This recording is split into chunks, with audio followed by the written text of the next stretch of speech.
If you haven't guessed it yet, yes, this video will contain slight spoilers for this game as well as stuff from areas in the game and maybe a few events. None of these events are necessarily spoilers, but some of these events are best experienced while playing blind. If you haven't played this game, or have not finished everything it has to offer yet and are interested in it, however, please consider checking it out on Steam Store. It's free, which is a pretty good price.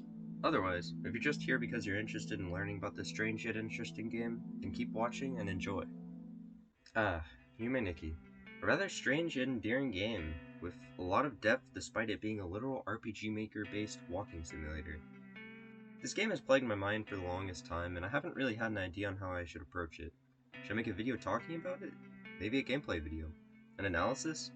Anyways, for now, I've just settled on explaining the basics for this game as well as my review for it and why you should give it a try and go play it if you haven't already. Anyways, YUME NIKKI is a game made in 2004 by an almost fully anonymous developer named Kikiyama. The game follows a girl named Madatsuki, who will be our main and only protagonist in this world. She starts out in her apartment with a bed, television, and game station all in her room, as well as a pretty cool rug. When it attempts to walk out of her apartment, she prompts her to shake her head, refusing to leave. There's not really much of an explanation for why she does this, and it's never really touched on too much in the gameplay, but it is certainly something to keep note. Besides that, interacting with the game station lets you play a simple yet charming game on it. The game is kinda simple and there's not really much of a reward for getting far in it, but I mean, it's something cool to play if you get bored every once in a while. At the end of the room, we can notice that there's an open door. This leads out to the balcony. Going outside and overlooking the balcony, there's not really that much. In fact, it's kinda hard to tell where we're even at, or how high up we are. Going back inside, we can make our way to the bed and finally begin our actual adventure as we slowly fall to sleep. As we fall asleep, we wake up on a balcony again. Did we sleepwalk here, or something else happened? The whole place seems different and something feels kind of off.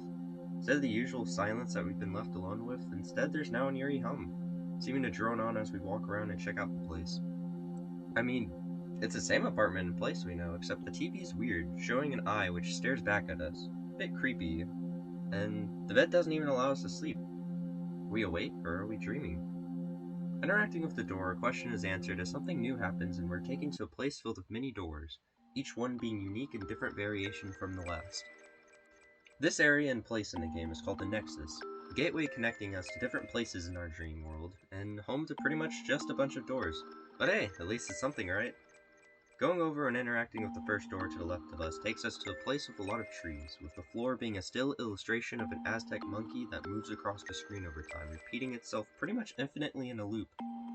This area is called the Forest World, and exploring it, we can quickly discover that this place has a few weird looking ghost things, a frog which we can interact with to gain our first effect, and some weird structure which walking through the middle of it takes us to the most anxiety-inducing area in the game. Continuing onwards in this place, you'll find that it is rather barren, and walking straight forward, we can find out that the room actually loops. This will be a common theme with a lot of the rooms that we visit in this world. Moving on to the next few doors, we can check a glimpse into each of these worlds and their characteristics, with some being insanely dark and hard to see, some being the weirdest amalgamation of shit you've ever looked at, and some being actually some really beautiful locations. One of the more common themes with a lot of the areas in this game is the Aztec culture. Strange art that you can find in the backgrounds of areas or even just sitting there in some locations. It's not really known why, but it certainly does make the game unique. Besides that, going a bit earlier with the frog we interacted with, we received an effect. There's a total of 24 unique effects in this game, and collecting all of them, returning to the Nexus, and dropping all of them in the form of an egg will allow you to finish the game.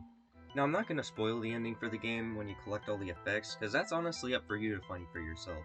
Moving on from that, we can check how many effects we've obtained by dropping them as an egg, which will eventually fill up a full circle in the Nexus. This is very useful for a blind playthrough, as it allows you to gauge how many effects you may be missing depending on what's left out from the pattern. Oh yeah, by the way, speaking of blind playthroughs, this game's really long depending on how much you're willing to explore, and if you don't explore every nook and cranny or keep your eyes peeled, you're pretty much guaranteed to miss a lot of interesting stuff. Even if you keep your eyes peeled, some of the effects have an interesting way to find them, usually meaning that you're just gonna have to mess around in the world or get lucky by doing something such as moving right only in the dense woods long enough or just sitting down on a bench in a train car. Since the world is so vast, if we get lost or stuck in one of the worlds, we're allowed to pinch ourselves and wake up good as new, right in our same old apartment. You can do this as many times as you want. Nothing will really change or be different in a real world, however, In a dream world, that's a different story. The bed, which we couldn't rest before, has a chance to transport us to a creepy staircase each time we enter the dream world. And sometimes, even going into a place can be different each time, such as the mall stairs opening its roof access randomly, or something as simple as clicking a light switch has a chance for something spooky to happen. You're definitely guaranteed to miss a lot of stuff playing through this game blind, but honestly, that's the best way to experience it. Going back and reliving the world and what it has to offer, looking for all the effects, or even discovering new rooms by accident or through lucky coincidence. This game is honestly one of my favorite games, despite it being so simple. Just a walking simulator, but through the craziness that the dreams and areas have to offer you, it's still one of the most entertaining and enjoyable experiences I've had just walking around for 4 hours doing basically nothing. Now, if that's not really your cup of tea, then that's alright. Otherwise, if you like liminal spaces or just enjoy walking around in games to take in the environment, then feel free to give it a chance.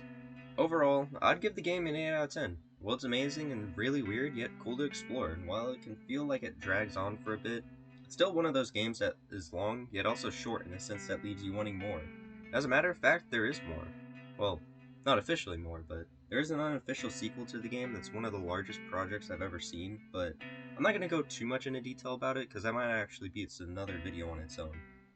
Anyways, with that, I hope you guys enjoyed the style of content, and I'm kind of glad to be able to talk about this game as it's been one of my interests for a while now. Feel free to subscribe and comment if you enjoyed it, and yeah, see ya!